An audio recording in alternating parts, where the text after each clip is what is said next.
ನಮಸ್ಕಾರ ವೀಕ್ಷಕರೇ, ನಾನು ನಿಮ್ಮ ರಾಕೇಶ್ ಶಾರುಂಡಿ. ನೆಲಕ್ಕೆ ಬಿದ್ದರೂ ಮೀಸೆ ಮಣ್ಣಾಗಲಿಲ್ಲ ಅನ್ನುವಂತೆ ನಿಖಿಲ್ ಕುಮಾರಸ್ವಾಮಿ ಮಾತ್ರ ಸೋಲೊಪ್ಪಿಕೊಳ್ಳೋಕ್ಕೆ ರೆಡಿನೇ ಇಲ್ಲ. ಯಾಕೆಂದರೆ ಮತ್ತೆ ರಾಜಕೀಯದಲ್ಲಿ ನಾನು ಸಕ್ರಿಯನಾಗಿರ್ತೀನಿ ಅಂತ ಪದೇ ಪದೇ ಒತ್ತಿ ಹೇಳ್ತಾ ಇದ್ರು. ಜೊತೆಗೆ ನಿನ್ನೆ ಸೋಲಿನ ನಂತರ ಒಂದು ಪ್ರೆಸ್ ಮೀಟನ್ನು ಕೂಡ ಮಾಡಿದ್ರು. ಅಲ್ಲಿ ಈ ಬಲಿಪಶು ಮಾಡಲಾಯಿತು ನಿಖಿಲ್ ಕುಮಾರಸ್ವಾಮಿ ಅನ್ನೋ ಪ್ರಶ್ನೆಗಳಿಗೆ ಈ ಬಲಿಪಶು ಅನ್ನೋ ಕಳಂಕದಿಂದ ಕಿತ್ತೊಗಿತೀನಿ, ಜೊತೆಗೆ ಅದರಿಂದ ಮುಕ್ತನಾಗಿ ಬರ್ತೀನಿ.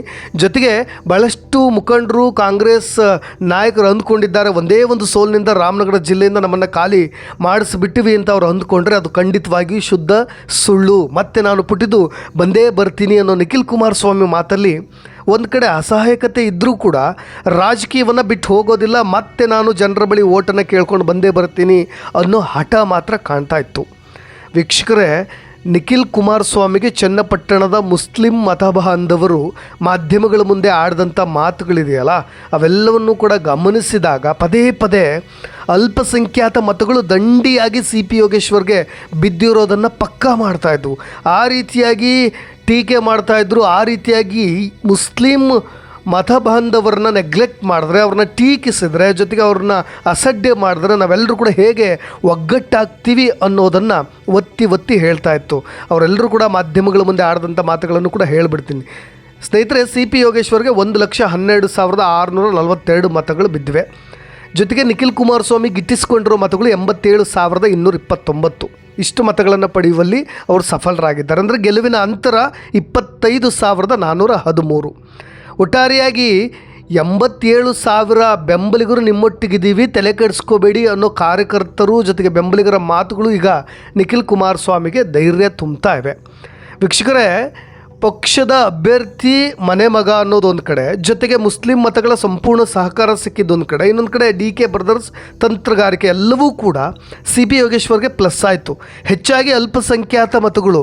ಯಾಕೆಂದರೆ ಈ ಚನ್ನಪಟ್ಟಣದ ಲೋಕಲ್ ಜನರು ಆಡ್ತಾ ಇರೋ ಮಾತುಗಳು ಓನಲ್ಲ ನಿಖಿಲ, ಚನ್ನಪಟ್ಟಣ ನಾಯಕ ನೀನಲ್ಲ, ಜೊತೆಗೆ ಕುಮಾರಸ್ವಾಮಿ ಪುತ್ರನ ರಾಜಕೀಯ ಹಾದಿ ಅಷ್ಟು ಸಲೀಸಲ್ಲ ಅನ್ನೋ ಮಾತುಗಳನ್ನು ಕೂಡ ಹೇಳ್ತಾ ಇದ್ರು. ಇನ್ನೊಂದು ಕಡೆ ಮುಸ್ಲಿಂ ಮತಬಾಂಧವರು ಚನ್ನಪಟ್ಟಣದ ಮುಸ್ಲಿಮರಿಗೆ ಅವಮಾನ ಮಾಡಿದ್ರಲ್ವಾ, ಅದಕ್ಕೆ ಯೋಗೇಶ್ವರನ ಗೆಲ್ಲಿಸ್ಬಿಟ್ವಿ, CPY ಗೆದ್ದರೆ ನಾವೆಲ್ಲರೂ ಕೂಡ ಒಗ್ಗಟ್ಟಾಗಿ ಕೆಲಸ ಮಾಡ್ತೀವಿ ಅನ್ನೋ ಹಠಕ್ಕೆ ಮುಸ್ಲಿಂ ಮತಬಾಂಧವರು ಫಿಕ್ಸ್ ಆಗಿಬಿಟ್ಟಿದ್ರು. ಯಾಕೆಂದರೆ ಅವ್ರ ಮಾತುಗಳಲ್ಲಿ ಅದೇ ಸ್ಪಷ್ಟವಾಗಿ ಕಾಣಿಸ್ತಾ ಇತ್ತು. ಯಾಕೆಂದರೆ ಮುಸಲ್ಮಾನರ ಗೆಲುವು ಅಲ್ಲ ಇದು, ತಾಲೂಕಿನ ಎಲ್ಲ ಮುಸಲ್ಮಾನರ ಮತಬಾಂಧವರ ಗೆಲುವು ಅಂತ ಹೇಳ್ತಾ ಇದ್ರು. ಜೊತೆಗೆ ಕುಮಾರಸ್ವಾಮಿ ಅವರು ಪಂಕ್ಚರ್ ಹಾಕ್ತೀರಾ, ಗುಜರಿ ಅಂಗಡಿ ಮಡಗ್ತೀರಾ, ಅಂಗಡಿ ಮಾಡ್ಕೊಂಡಿದ್ದೀರಾ ಅಂತ ಹೇಳಿ ಕೀಳಾಗಿ ಮಾತನಾಡಿಬಿಟ್ಟಿದ್ರಂತೆ. ಅದನ್ನು ಅವರು ತುಂಬ ಪರ್ಸ್ನಲಾಗಿ ತೆಗೆದುಕೊಂಡಿದ್ದಾರೆ. ಹಾಗಾಗಿಯೇ ಕುಮಾರಸ್ವಾಮಿ ಆಡಿದಂಥ ಮಾತುಗಳಿಗೆ ಅವ್ರಿಗೆ ಕ್ಷಮೆನೂ ಕೇಳಲಿಲ್ಲ. ಅವ್ರಿಗೆ ಸರಿಯಾದ ಪಾಠವನ್ನು ನಾವೆಲ್ಲರೂ ಕೂಡ ಕಲಿಸ್ತೀವಿ ಅಂತ ಚನ್ನಪಟ್ಟಣದ ಮುಸ್ಲಿಮರ ಜನ ಸಿಟ್ಟಿಗೆದ್ದು ಬಿಟ್ಟಿದ್ರು.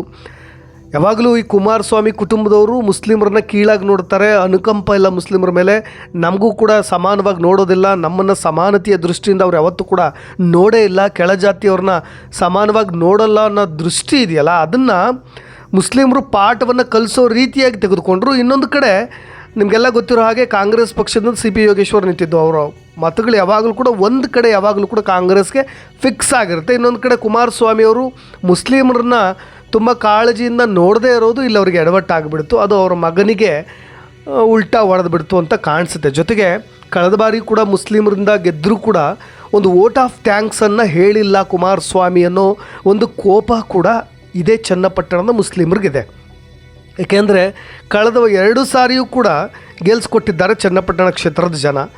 JDS ನಿಂತು ಸ್ಪರ್ಧೆ ಮಾಡಿದ್ರು ಕೂಡ ಕುಮಾರಸ್ವಾಮಿ ಅವ್ರನ್ನ ಗೆಲ್ಲಿಸಿದ್ರು.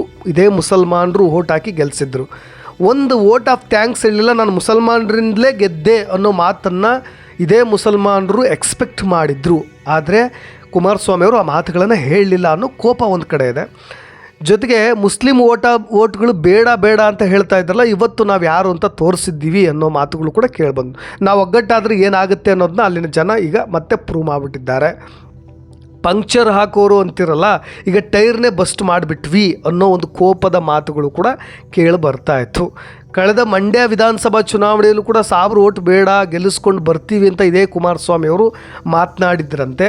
ಅದಕ್ಕೂ ಕೂಡ ಈಗ ಚನ್ನಪಟ್ಟಣದ ಮುಸ್ಲಿಮರಿಗೆಲ್ಲ ಒಂದಾಗಿ ಸಾಬ್ರು ಓಟ್ ಬೇಡ ಅಂತಿದ್ರಲ್ಲ, ಈಗ ನಾವೆಲ್ಲರೂ ಕೂಡ ಸರಿಯಾದ ಪಾಠವನ್ನೇ ಕಲಿಸಿದ್ದೀವಿ ಅಂತ ಈಗ ಪಾಠವನ್ನು ಕಲಿಸಿರೋದು. ವೀಕ್ಷಕರೇ, ನೀವೆಲ್ಲ ಗೊತ್ತಿರ್ಬೋದು, ಈ ಉಪಚುನಾವಣೆಯಲ್ಲಿ ನಿಖಿಲ್ ಕುಮಾರಸ್ವಾಮಿ ಸೋತಿದ್ದಾರೆ. ಸೈನಿಕ ಅಂತ ಕರೆಯಲ್ಪಡೋ CP ಯೋಗೇಶ್ವರ್ ಈ ಅಭಿಮನ್ಯು ನಿಖಿಲ್ರನ್ನ ಚನ್ನಪಟ್ಟಣ ಚಕ್ರವ್ಯೂಹದಲ್ಲಿ ಸೋಲಿಸಿ ಸುಣ್ಣವಾಗಿಸಿಬಿಟ್ಟಿದ್ದಾರೆ. ಹಾಗಾಗಿ ಈ ನಿಖಿಲ್ ಪಾಲಿಟಿಕ್ಸ್ ಎಷ್ಟು ಸುಲಭ, ಇನ್ನು ಮುಂದೆ ಎಷ್ಟು ಹಾದಿ ಸಲೀಸಾಗಿರುತ್ತೆ ಅನ್ನೋದು ಕೂಡ ನಾವು ನೋಡಬೇಕಾಗಿದೆ. ಯಾಕೆಂದರೆ ರಾಜಕೀಯ ವಲಯದಲ್ಲಿ ಪದೇ ಸೋಲಿನ ರುಚಿಯನ್ನು ಕಾಣಸಿಗ್ತಾ ಇರೋದು. ಅದು ಈ ಸೋಲು ಈ ಬಾರಿ ಮಾತ್ರವಲ್ಲ, ಈ ಹಿಂದೆಯೂ ಕೂಡ ಮಂಡ್ಯದಲ್ಲಿ ನಿಖಿಲ್ಗೆ ಮೊದಲ ಬಾರಿ ಸೋಲಿನ ರುಚಿಯಾಗಿತ್ತು. ಅಲ್ಲೂ ಕೂಡ ಜನರು ಪಾಠವನ್ನು ಕಲಿಸಿದ್ದಾರೆ. 2019 ಲೋಕಸಭಾ ಚುನಾವಣೆಯಲ್ಲಿ ಮಂಡ್ಯದಿಂದ JDS ಕಾಂಗ್ರೆಸ್ ಮೈತ್ರಿ ಅಭ್ಯರ್ಥಿಯಾಗಿ ನಿಖಿಲ್ ಕುಮಾರಸ್ವಾಮಿ ಅವ್ರನ್ನ ಸ್ಪರ್ಧಿಸಲಾಯಿತು, ಅವ್ರನ್ನ ನಿಲ್ಲಿಸಲಾಯಿತು. ಅಂದು ಅವರಿಗೆ ಎದುರಾಳಿಯಾಗಿದ್ದು ಚಿತ್ರನಟಿ ಸುಮಲತಾ ಅಂಬರೀಷ್. ಆಗಲೂ ಕೂಡ ಇದೇ ರೀತಿಯ ಮಾತಿನ ಬರದಲ್ಲಿ ಕೆಲವೊಂದು ಮಾತುಗಳನ್ನು ಹಾಡಿ ಅವತ್ತು ಕೂಡ ಸುಮಲತಾ ವಿರುದ್ಧ ನಿಖಿಲ್ ಕುಮಾರಸ್ವಾಮಿ ಸೋತು ಸುಣ್ಣವಾಗಿಬಿಟ್ಟಿದ್ರು. ಅವತ್ತು ದೊಡ್ಡಪ್ಪ ಆಡಿದ ಮಾತು ನಿಖಿಲ್ ಕುಮಾರಸ್ವಾಮಿ ಅವರಿಗೆ ಮುಳುವಾಗಿಬಿಟ್ಟಿತ್ತು. ಅಲ್ಲಿಂದ ಅವ್ರು ಪಾಠ ಕಲೀಲೇ ಇಲ್ಲ. ಆರಂಭದಿಂದಲೂ ಇದೇ ರೀತಿಯಾಗಿ ಕೆಲವೊಬ್ಬ ಮತದಾರರನ್ನ ಜೊತೆಗೆ ಕೆಲವೊಂದು ವರ್ಗವನ್ನು ಕಡೆಗಣಿಸ್ತಾ ಬರೋದು ಅವರಿಗೆ ಸೋಲಿಗೆ ಕಾರಣವಾಗ್ತಾ ಇದೆ ಅನ್ನೋ ಮಾತುಗಳು ಕೇಳಿಬರ್ತಾ ಇದೆ. ಯಾಕೆಂದರೆ ಅವತ್ತು ರಾಜ್ಯದಲ್ಲಿ JDS ಕಾಂಗ್ರೆಸ್ ದೋಸ್ತಿ ಸರ್ಕಾರ ಆಡಳಿತ ನಡೆಸ್ತಾ ಇತ್ತು. ಖುದ್ದಾಗಿ HD ಕುಮಾರಸ್ವಾಮಿ ಅವರು CM ಆಗಿದ್ದರು. ಹೀಗಾಗಿ ಸಹಜವಾಗಿ ಮಂಡ್ಯ ಕ್ಷೇತ್ರದಲ್ಲಿ ನಿಖಿಲ್ ಗೆಲ್ತಾರೆ ಅಂತಲೇ ಹೇಳಲಾಗ್ತಾಯಿತ್ತು. ಆದರೆ ನಿಖಿಲ್ಗೆ ಅವತ್ತು ಮುಳುವಾಗಿದ್ದು ದೊಡ್ಡಪ್ಪನಾಗಿರ್ತಕ್ಕಂಥ HD ರೇವಣ್ಣ ಅವರು ಹೇಳಿದಂಥ ಮಾತು. ಇದೇ ರೇವಣ್ಣ ಅವರು ನ್ಯಾಲ್ಗೆಯನ್ನು ಹರಿಬಿಟ್ಟಿದ್ರು, ಸುಮಲತಾ ಅವರ ವಿರುದ್ಧವಾಗಿ ಮಾತನಾಡಿಬಿಟ್ಟಿದ್ರು. ಪ್ರಚಾರದ ವೇಳೆ ಅಂಬರೀಷ್ ವಿಚಾರವನ್ನು ಪ್ರಸ್ತಾಪ ಮಾಡ್ತಾ ರೇವಣ್ಣ ಗಂಡ ಸತ್ತು ತಿಂಗಳಾಗಿಲ್ಲ ಆಗಲೇ ಸುಮಲತಾ ಅಂಬರೀಷ್ ರಾಜಕೀಯಕ್ಕೆ ಬಂದುಬಿಟ್ರು ಅಂತ ಲಘುವಾಗಿ ಹೇಳಿಬಿಟ್ಟಿದ್ರು. ಸುಮಲತಾ ಕಣ್ಣೀರು ಹಾಕಿದ್ರು. ನಿಖಿಲ್ಗೆ ಸೋಲಾಯಿತು. ಅಲ್ಲಿ ಮಂಡ್ಯದ ರಾಜಕೀಯ ಚಿತ್ರಣವೇ ಬದಲಾಗಿ ಹೋಗಿಬಿಡ್ತು. ಸುಮಲತಾಗೆ ಎಲ್ಲ ಸಿಂಪತಿ ವರ್ಕೌಟ್ ಆಯಿತು. ನಿಖಿಲ್ ಸೋಲಿಗೆ ಅದು ಕಾರಣವೂ ಕೂಡ ಆಯಿತು. ರಾಜಕೀಯ ಪಂಡಿತರು ಇದನ್ನೇ ವಿಶ್ಲೇಷಣೆ ಮಾಡಿದ್ರು. ಅದಾದಮೇಲೆ 2ನೇ ಬಾರಿ ರಾಮನಗರದಲ್ಲೂ ಕೂಡ ಅದೇ ರೀತಿಯಾಗಿ 2023 ಚುನಾವಣೆಯಲ್ಲಿ ರಾಜ್ಯದಲ್ಲಿ ವಿಧಾನಸಭಾ ಚುನಾವಣೆ ನಡೀತಾ ಇತ್ತು. ನಿಖಿಲ್ ಕುಮಾರಸ್ವಾಮಿ JDS ಅಭ್ಯರ್ಥಿಯಾಗಿ ರಾಮನಗರದಿಂದ ಸ್ಪರ್ಧೆ ಮಾಡಿದ್ರು. ಈ ವೇಳೆ ಕೂಡ ನಿಖಿಲ್ಗೆ ಗೆಲುವು ಸಿಗಲೇ ಇಲ್ಲ. ಯಾಕೆಂದರೆ ಕಾಂಗ್ರೆಸ್ ಅಭ್ಯರ್ಥಿ ಇಕ್ಬಾಲ್ ಹುಸೇನ್ ವಿರುದ್ಧ ನಿಖಿಲ್ ಸೋತು ಹೋಗಿಬಿಟ್ರು. ಅಲ್ಲೂ ಕೂಡ ಇದೇ ರೀತಿಯಾಗಿ ಮುಸ್ಲಿಂ ಮತಗಳನ್ನು ಕಡೆಗಣಿಸಿದ್ದು ಕೂಡ ಅಲ್ಲಿ ಇಕ್ಬಾಲ್ ಹುಸೇನ್ ಅವರಿಗೆ ಪ್ಲಸ್ ಆಯಿತು. ಇದೀಗ 3ನೇ ಬಾರಿ ನಿಖಿಲ್ ಪರಾಭವ ಆಗ್ತಾ ಇರೋದು, ಹ್ಯಾಟ್ರಿಕ್ ಸೋಲನ್ನು ಕಾಣ್ತಾ ಇರೋದು. ಮಂಡ್ಯ ಲೋಕಸಭಾ ಚುನಾವಣೆ, ರಾಮನಗರ ವಿಧಾನಸಭಾ ಚುನಾವಣೆ, ಇದೀಗ ಚನ್ನಪಟ್ಟಣ ಉಪಚುನಾವಣೆಯಲ್ಲೂ ಕೂಡ CP ಯೋಗೇಶ್ವರ್ ವಿರುದ್ಧ ಸೋತು ಬಿಟ್ಟರು. ಇದರೊಂದಿಗೆ ನಿಖಿಲ್ ರಾಜಕೀಯ ಭವಿಷ್ಯಕ್ಕೆ ದೊಡ್ಡ ಪೆಟ್ಟು ಬಿದ್ದಿದೆ. ಮುಂದಿನ ನಡೆ ಏನು ಗೊತ್ತಿಲ್ಲ, ಆದರೂ ಕೂಡ ತುಂಬ ಪಾಸಿಟಿವ್ ಆಗಿ ಮಾತನಾಡಿದರು. ಪ್ರೆಸ್ ಮೀಟನ್ನು ಕರೆದು ಕ್ಷೇತ್ರ ತೋರ್ದು ಹೋಗೋ ಇಚ್ಛೆ ಇಲ್ಲ ಅಂತ ಹೇಳಿಬಿಟ್ರು. ರಾಮನಗರದಿಂದ ಇಡೀ ಕುಟುಂಬನ ಒದ್ದು ಓಡಿಸ್ಬಿಟ್ಟಿವಿ ಅಂತ ಮಾತನಾಡ್ತಾ ಇದ್ದಾರಲ್ಲ, ಅದು ಶುದ್ಧ ಸುಳ್ಳು ಅಂತ ಹೇಳಿಬಿಟ್ರು.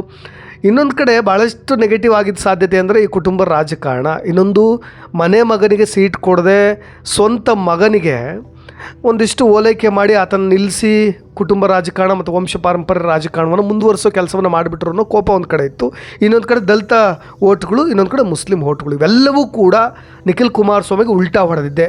ಅದನ್ನು ಮೀರಿ ಮಾತನಾಡೋದಾದ್ರೆ 87,000 ಓಟ್ಗಳು ನಿಖಿಲ್ ಕುಮಾರಸ್ವಾಮಿ ಪರವಾಗಿದ್ದಾವೆ. ಹಾಗಾಗಿ ರಾಜಕೀಯ ಹಾದಿ ಜಟಿಲವಲ್ಲದೆ ಇದ್ದರೂ ಕೂಡ 3 ಸೋಲಿನ ನಂತರ ಇನ್ನಾದರೂ ಪಾಠ ಕಲಿಬೇಕು ಅವ್ರ ಕುಟುಂಬ, ಜೊತೆಗೆ ನಿಖಿಲ್ ಕುಮಾರಸ್ವಾಮಿ ಕೂಡ. ಮತ್ತೊಮ್ಮೆ ಅಪ್ಪನ ಮಾತಿಗೆ ಬಲಿಪಶು ಆಗದೆ ಕ್ಷೇತ್ರದಲ್ಲಿ ನನ್ನ ಒಂದಿಷ್ಟು ಸೆಳೆತ ಹೇಗಿದೆ ಅನ್ನೋದನ್ನ ನೋಡಿಕೊಂಡು ಚುನಾವಣೆಗೆ ನಿಂತರೆ ಪಕ್ಕ ನಿಖಿಲ್ ಕುಮಾರಸ್ವಾಮಿ ಅವರ ಭವಿಷ್ಯ ಗಟ್ಟಿಯಾಗಿರುತ್ತೆ ಅಂತ ಹೇಳ್ತಾ, ಇದೇ ರೀತಿಯಾದಂಥ ಇನ್ನಷ್ಟು ವಿಷಯಗಳೊಂದಿಗೆ ಮತ್ತೆ ಬರ್ತೀನಿ. ನಾನು ರಾಕೇಶ್ ಶಾರುಂಡಿ. ಧನ್ಯವಾದ.